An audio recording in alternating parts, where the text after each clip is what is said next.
Hi friends, today we're going to read a book titled The Sun by Anita Garmin. I want you to pay very close attention to any text features you may notice and see what facts and information you may learn from this book. Okay, here we go. The Sun. Notice how this book right away has a table of contents at the beginning. Remember how the table of contents shows you the different parts or sections a book has and the page numbers we can find it. If you remember, a glossary tells us that there are going to be very important words in this book that the author wants us to know. If we need to see them again later on, we can go to page 23. Introduction. Most days we wake up to see the sun shining in the sky. We feel its warmth.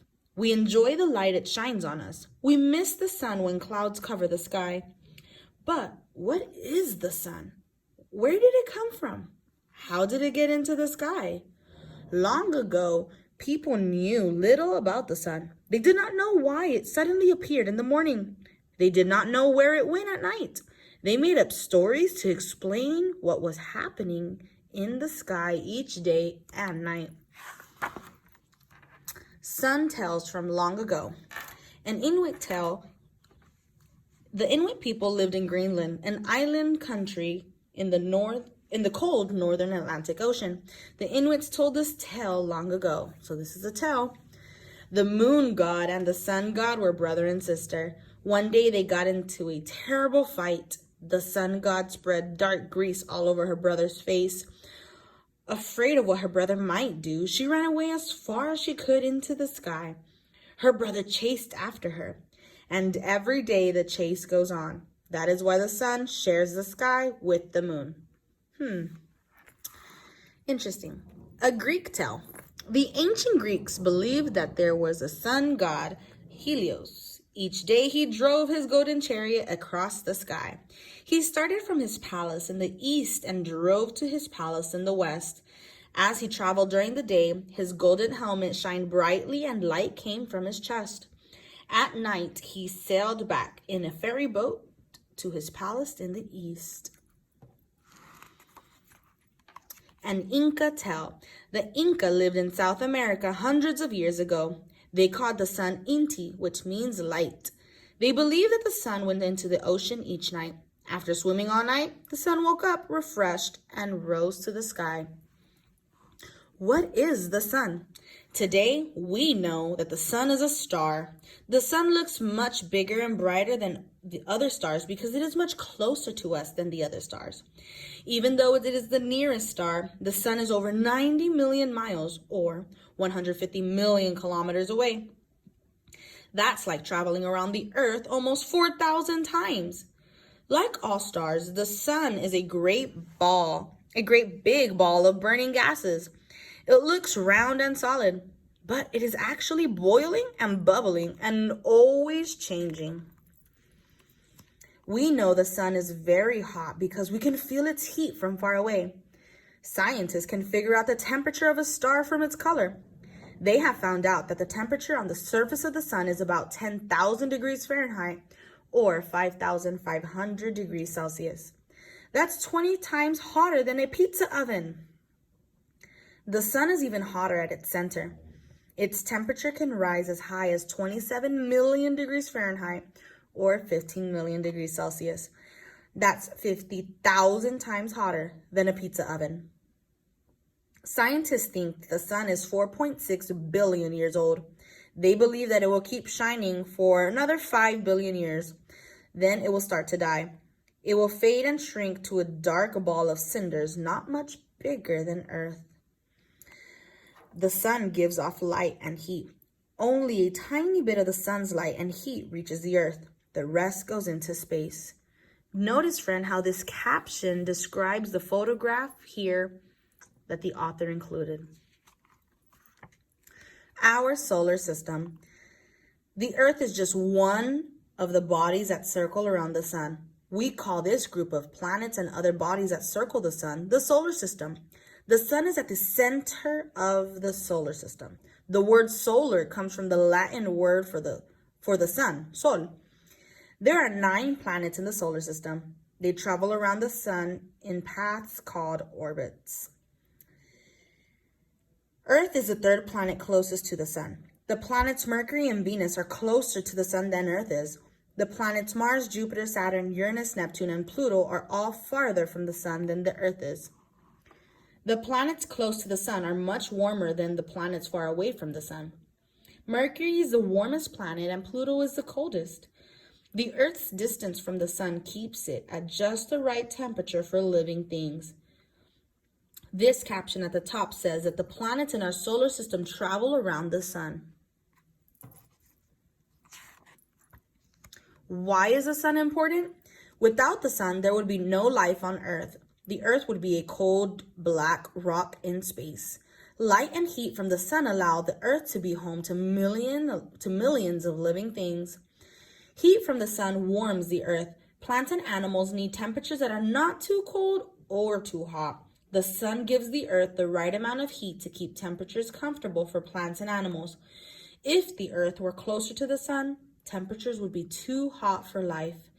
If it were farther away from the sun, temperatures would be too cold.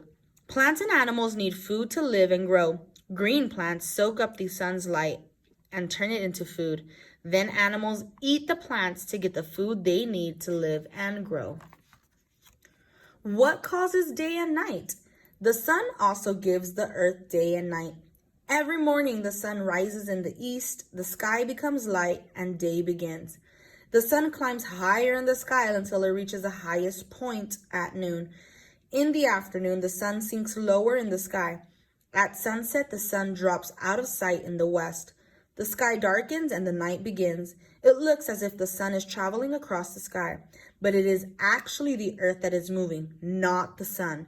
The Earth is rotating or spinning like a top. It takes 1 day or 24 hours for the Earth to rotate once around.